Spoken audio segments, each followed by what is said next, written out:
Good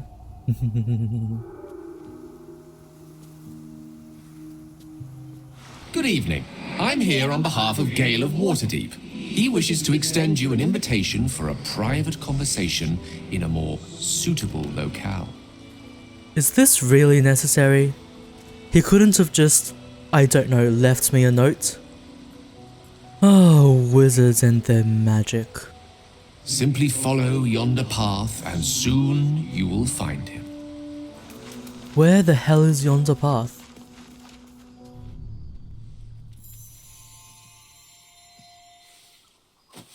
I love this time of night. The cradle of eternity. The timelessness of lovers. That most beautiful of fantasies. Not a trick I can repeat often, but tonight is different. This may be my last night alive.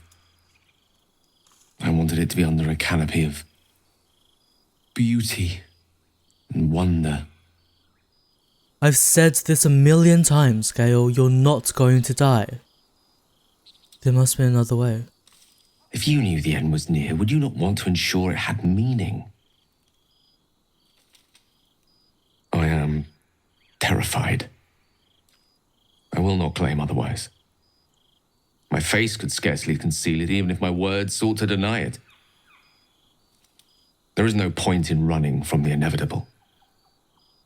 Better to meet it on my own terms. Unshackled from shadows, she will rise in moonlit glory and carve a path of brightness to the accursed one's second death. So saith the wise Alondo. You have betrayed me. You have betrayed General Thorm. You have betrayed our god! I thought you'd be another notch on my bedpost. Huh? But instead I'll make a trophy of your bones. Boys, make this traitor bleed. No.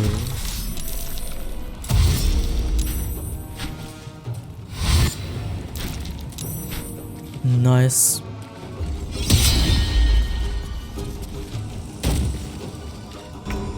Huh? There's a time for talking and a time for killing. This, my friend, is the latter.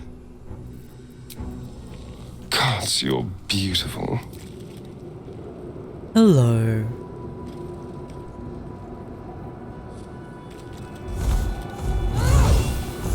You. What have you done? What have you done to me?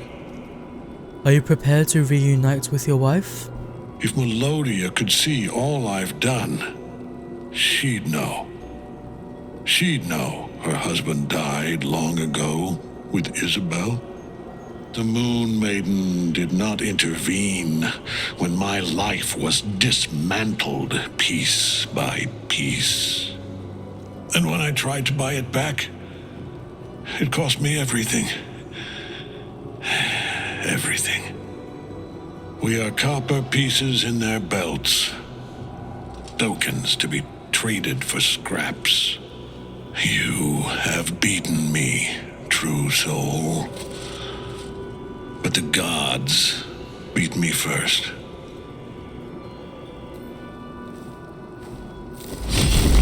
Ketheric Thorm! Aelin, I was a fool to hesitate. Power like mine cannot be hidden, cannot be cowed. But power like mine has a price. A price I am destined to pay. I'll have no choice but to destroy you both. Bow!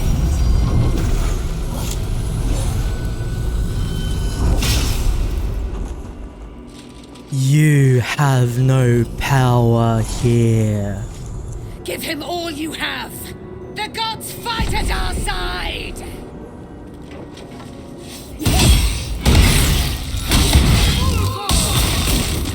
Enough. Hey, that's not fair. You My can't just cue a lord cutscene when you're about to beckons die. me. You must return to your prison, and my daughter must be reclaimed. Your daughter? Isabel.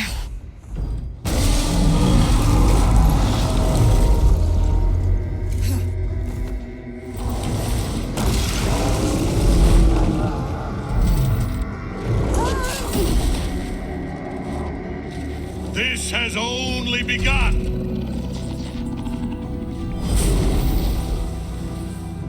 What in the nine hells is going on? I thought we had him. I thought so Nothing to do too. but follow him and finish the job. Is that... The Absolute. The Absolute will save us. Your tadpole forms a telepathic connection with the device. Every mind flayer in the room calls out hungrily from its pod, seeking release and sustenance. But there are others in the pods, those not yet infected, not yet elithid, terrified, desperate to escape. I'm resisting the urge. Because I care about... what's his face? It's broken beyond repair, seemingly by a blunt impact, as if whoever was inside threw themselves against it in an effort to break out.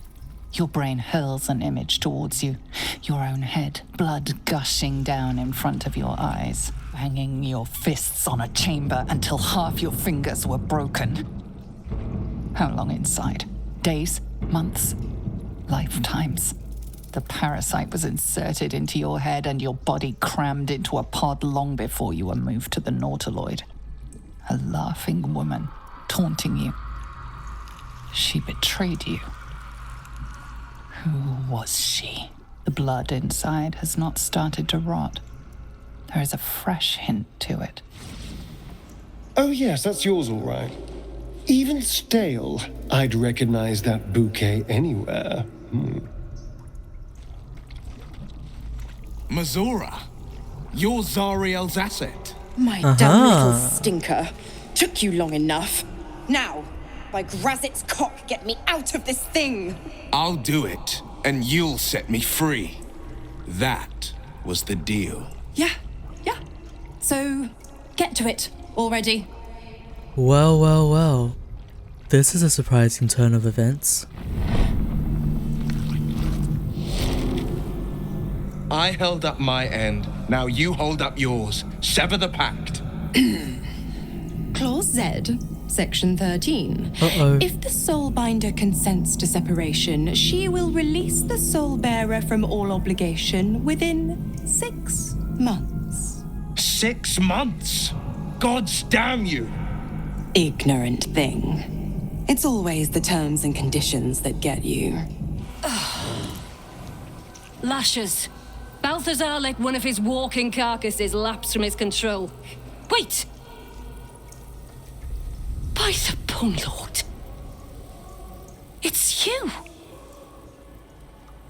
I thought I'd never see you again. I wanted to keep you for myself, but they shipped you away. Everyone seems to know me. You talk! And you are aware. How is that possible? Oh, but what an arresting voice you have. Thank you. You're not supposed to be here, Special One. That's not right. But I don't want to damage you. You were my very first, after all. I learned everything about the parasites from you. I remember finding you close to death. Beaten black and blue on the floor of this sanctum. It must have been a few hours after the tadpole was placed in your skull. How you got here was a total mystery. But I stitched you up just enough to keep you alive, then placed you within your crib. I kept you as mine until you were needed by our superiors. We had such a close bond. I opened you up endlessly with my scalpels and got lost in your insides. I'm so glad they left you here for me. Truthfully, I'm not surprised to see you found your way back here all by yourself. I always knew you were clever. It has never been the same with another. All the other victims who come here just meekly obey. You thrashed. You fought. You were indomitable. But as special as you are, you shouldn't be swanning around here, acting as if free will is yours again. We're going to kill you, sweet one. But I promise I will stay with you afterwards. As much as I like the sounds of that, I do have other priorities. In the heart of all these membranes, there was a dagger awaiting you all along. But from who?